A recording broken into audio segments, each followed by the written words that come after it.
Hello, it's Bailey and welcome back to my channel for the official start of season 2 of Jokes on Me. If you're unfamiliar with my TBR game, I did reveal the new board right before I went on my first break of the year. So here in the cards is the reveal of the new board. And if you're completely unfamiliar with the game, I will link down below the first announcement for season 1 that included all the actual rules. I didn't go over those again in the board reveal just because the rules are pretty basic, and if you've been following along on the channel, I didn't feel like it was necessary to go back over them. So I will admit that the card flips that you're about to see were filmed quite a while ago, probably like a month ago at this point. And then I lied to you again in that board reveal. I thought that I was going to try to do another project this year that would have been me filming a video each month that you wouldn't see until the end of the year. And I've decided to scrap that project until 2025 because I want to be able to focus on the things that I want to focus on and not like try to do too many things at once. So I'm refocusing my focus. I want to be able to do this Jokes on Me project and get my TBR down to 10 and then hopefully focus on other things. So I have decided to shelve that. So I'm here. I'm here for you. I'm here for Jokes on Me. Let's go ahead and look at those card flips and I'll let you know what I'm going to be reading. Hello and welcome to our brand new board. I am so excited to finally be playing the new board and to do the first card flips today. I have gone to get my first game piece of season 2. It is tradition here that I just pick something random in my house to use as a game piece, and you guys have seemed to be big fans of the snack game pieces in the past. So I have some Christmas candy. I have these Haribo gummy reindeers that I'm going to use as my game piece today. What color? Sure, that's pretty with these colors. I'm also think it's pretty brave of me to use something potentially sticky on the brand new board, but I'm doing it. I don't think it'll be a problem. So we're gonna start the season, the round, the episode right down here in the bottom right corner. I'm gonna shuffle these cards for you.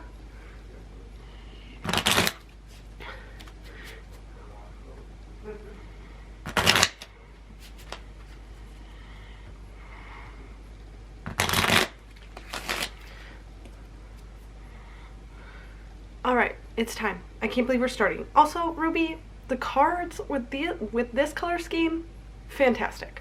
Okay, here I go. I'm so nervous. It's a new season. This feels important. A king. I get to buy a book right off the bat. Okay. A 7. I get to jump across the board, which does mean like mirrored diagonal. My cards don't want to stay. So this will actually have me go to this corner to reread random number. Only one more card flip. A 4. So I go backwards 4. 1, 2, 3, 4 to other TBR game. So I'll have to go find another TBR game to give me a prompt, but not bad, not bad. I'm happy to buy a book. So the card flips were pretty kind to me. I'm not mad about those card flips at all.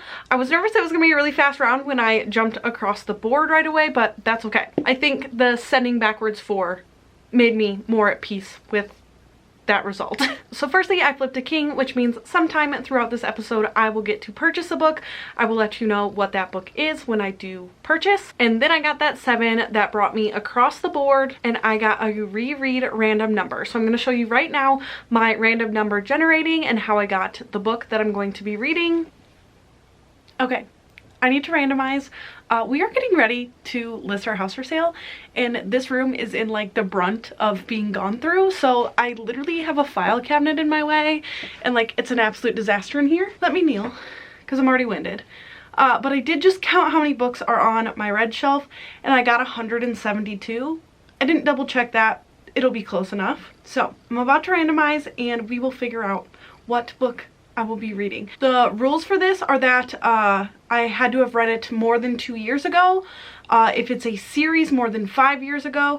And if I've already read it multiple times, also 5 years ago. If it doesn't fall into those and I want to reread it and it's been, you know, a closer time frame, I can. But I don't have to pick a book if it falls within those parameters. Okay, let's just generate. 47. Let me count. 1, 2, 3, 4, 5, 6.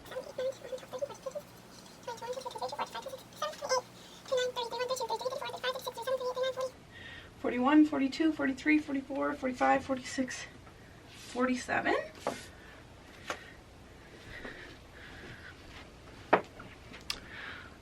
I think it's been less than 2 years since I read The Governess Game by Tessa Dare, but let me double check. It hasn't.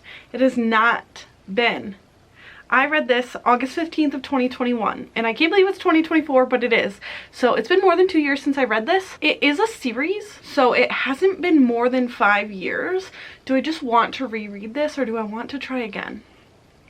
I kind of want to try again. I'm gonna go ahead and generate a new number, just because I know this isn't something that I'm gonna want to get rid of, and like my hope would be to kind of be curating my shelves a little bit more again, especially right before we move. So if I can pick a book that it's been a little longer and I want to solidify like loving it, or that I could potentially not like it as much and be able to get rid of it at this point, I'd rather do that, I guess. So since this falls into being a series and in the parameters of me not having to reread it if I so choose, I'm gonna pick a new number.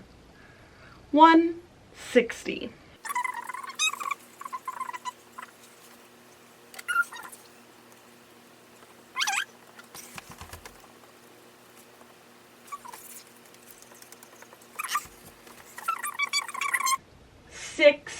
Okay. I'm rereading this for sure. I've been hoping to get a chance to reread these literally forever. I bought these after the fact, and this is a series that I never hear anybody talk about, but it is truly what I remember getting me back into reading my freshman year of high school. I picked these up from my like school library, and I read all 3 of them, and I just remember loving them, and I'm not confident that I will love them now because I've read so many similar things and I really have no memory of these, but I own them, so I'm excited to kind of see if I remember anything from these. The book is Birthmarked by Kara M. O'Brien. Let me know if you've ever heard of these, or if you've read it. I'm about to see if I still think they're good. I could not be more happy with this result because I've been wanting to reread this trilogy for years. I've never reread it since like starting my channel. I've never reread it since probably over 10 years ago when I originally read the book. So I'm going to be reading Birthmarked by Kara M. O'Brien. I'm hoping it stands up. I really am hoping it does. I don't have much memory of what it is other than that it is a dystopian. We follow a young girl. I believe she's like a birth support person, like a doula of some sort, helping people in this like dystopian society deliver babies. And I don't remember much else. So I'm excited to try it because I do remember this as something that really got me back into reading. So hopefully it's quick, easy. It is a YA dystopian. And then I got to move back 4 spaces and got Other TBR Game.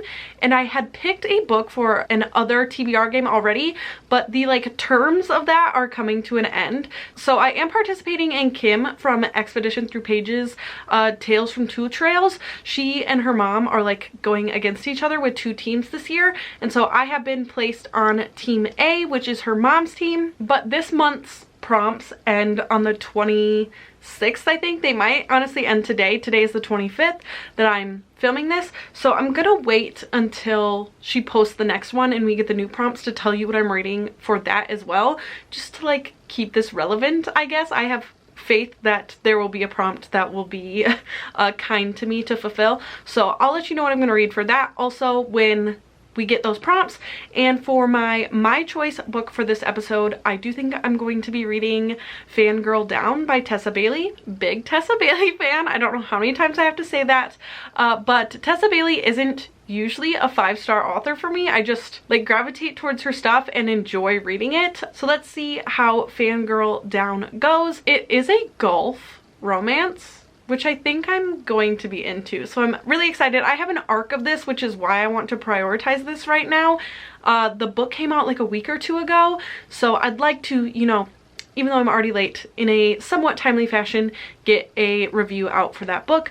I usually so graciously am given the arcs of Tessa Bailey's books, so I'd like to keep that relationship going and get a timely review out for that book. And I'm just excited to read it. So that's where we're starting. I will check back in once I've read something. I have updates to fill you in on. So here I am. Firstly being that I did get to see the 2 trails prompts for my other TBR game prompts, and one of the prompts was actually to read an award-winning book, which worked out great because I had to read Foster by Claire Keegan for my in-person book club, which is like a 50-something page short story, and it has won an award. Let me pull up what the award is. It's like specifically a short story award. It is the Davy Burns Award. So Foster by Claire Keegan won that award, and I did already read it and attend the book club last night. I actually was able to convince my mom to go with me to this one because the book was so short. Unfortunately, I did end up giving it 2.5 stars. This short story is essentially about this young girl. I think she's supposed to be like 9, 10, 11, somewhere in that age range. Her parents drop her off with these strangers for the summer, and she's like learning that her family structure, or just like her parents are maybe kind of cold, and that this family that she's been dropped off to stay with, or this couple she's been dropped off to stay with, are like much more warm and welcoming. And then so it's her getting dropped off, and then very quickly her spending the summer there and like learning that her life isn't, you know, how everybody lives, and then her getting dropped off back home. She comes from a family of like many children, and it's kind of like a weird, like, why is she getting like ditched for the summer? And the opening scene of her dad dropping her off is like, you can just tell he's very cold towards her. It's like a weird thing, and I feel like the short story didn't have enough time to really like give me enough detail. I just don't think short stories are for me. I was craving more detail all the way throughout, and then I wanted more story at the end too. It kind of has an open ending, so I didn't really love that. I gave it 2.5 stars. I think it's a premise that I found very interesting, but the short story format just couldn't work for me. It is also translated from Irish, and I am learning, I think, that I don't connect to that writing style. Like, whatever happens with Irish getting translated to English, like, there's just a disconnect when I read the writing style of the ones that I know that I've read that have been translated. So don't love that. I would love to find an Irish author or an Irish translated thing that I really love, but I feel like the ones that I know of I have not connected with. So that gets other TBR game off of my list here. And then also I have purchased a book. So Natalie from Nat Cat's Bookish Cafe in December or January, sometime in the Squash That series time frame, bought me Hopeless by Elsie Silver because she knows I love the series. But that is number 6. Oops. Hog's barking. But that is number 6 in the series, and I actually haven't read number 5 yet, so I purchased Reckless by Elsie Silver as my purchase for this episode. And I chose to buy this because this is a series that I know I want to get to quickly, and I'm like actually very excited to read. So I feel like this isn't something that's going to like sit on my TBR for a long time, or that I'm not eventually going to decide I'm not interested in anymore. I'm still interested. I'm still interested in the Cowboys. So this was my purchase. And then I'm also in the middle of Fangirl Down by Tessa Bailey as my choice, and I'm loving it. I'm thinking this might finally be like my very good 4 or 5 star Tessa Bailey redemption. I love Tessa Bailey so much, but I have read quite a few, not quite a few, but like some lower rated things by her recently. I liked Secretly Yours, but I liked Unfortunately Yours less. And then I also have in the last year read the vacation one, My Killer Vacation, and I read the thruple one. What was that one called? No, there was not 3, there was 4. There was 3 guys. Reverse harem, if you will. What is that book called? I read that one also and like liked it, but they weren't like top tier romances for me. And I think I think the golf book is gonna get me. So I'll keep you posted once I do know. I am in my 2-week break window right now, but I am like loving Fangirl Down enough that like I want to read it. So while I'm not making myself read right now, I have been reading quite a bit of that book. So I will see you when I see you, I guess. Okay, updates. First of all, Betty is, you know, hanging out back there. But firstly, I finished Fangirl Down by Tessa Bailey, and as much as I want to give this 5 stars because I really had a good time, I am gonna give it 4.5, which on Goodreads will be a 4. I never round up on Goodreads, in case you're wondering or you follow me there and question what I do there.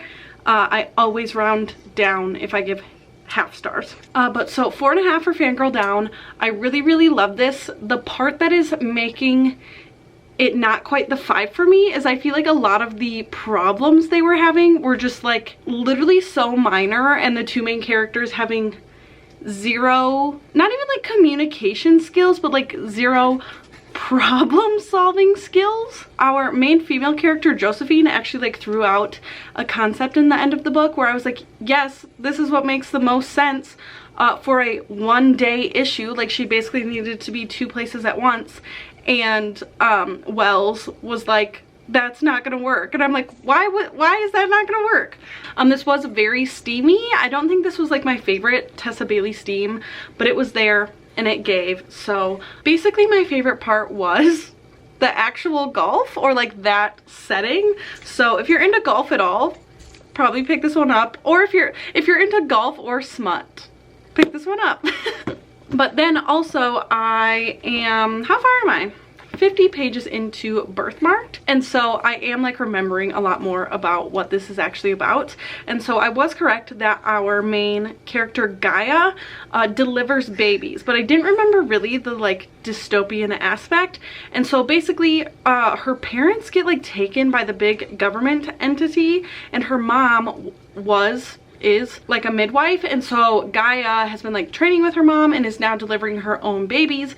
But the thing in this world is that the first 3 babies that are born to each midwife, like that the midwife helps with the birth, the first 3 every single month get like given to, again, the like government entity. They basically live in like a secure structured city, and then all these people live outside of that and like don't really have access into that. And so Gaia is delivering her quota of babies to the city folk each month right now. I really don't remember what happens here, so you're gonna be as shocked as I am. It is called Birthmarked because she does have like a scar on her face, and I'm thinking I might remember why that is, but I don't want to say it because I could still be wrong. So I better just continue reading before I tell you anything else. But that's the general premise of this. Okay? Yeah. Okay, I have reached the end of Birthmarked by Kara M. O'Brien, and I am giving this 4 stars. I think that it decently holds up, and I wouldn't say I was like disappointed by anything. I just think that this isn't like a perfect thing for me anymore. I do think that I understand why this wasn't like one of the huge popular dystopians. It centers a lot around like reproductive rights and like women's right to their bodies and their babies. And the main issue here is, as I explained in my previous clip, that the like outsiders are having to give their babies to this small community on the inside of this government structure. And so there's a big issue of not knowing people's lineage, like their true lineage, and they're having basically like an inbreeding issue. Like the actual population there that they does have babies together is getting too closely related, and then with the people or the babies coming from the outside, they're not properly keeping track of like where they actually came from. So there's some big issues going on there. And you know, it's a YA, there's a little romance in here, and I don't think that I remember what happens beyond this book because there is 2 more books. So I probably will try to read those as well. This was a fun time. As I said, I have been anticipating rereading this at some point, so I'm glad I finally got to it. And that marks the end of episode 1. I hope you're excited to be back in the throes of Jokes on Me. I definitely am. I did do my next card flips for the next episode, and I do think the next episode is a little bit, not to spoil it, a little bit chunky, so that may take me a hot minute, but I will gladly go put these on my shelves. Betty do be making noise. I will gladly go put these on my shelves and get started on that next episode. I will say, for anyone following along in our current moving situation, that we are going to look at another house today.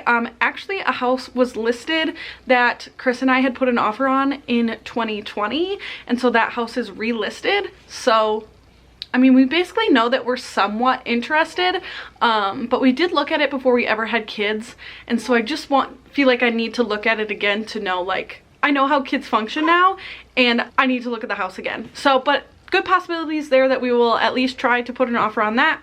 Again, that doesn't mean we'll get it, but that's where we're at.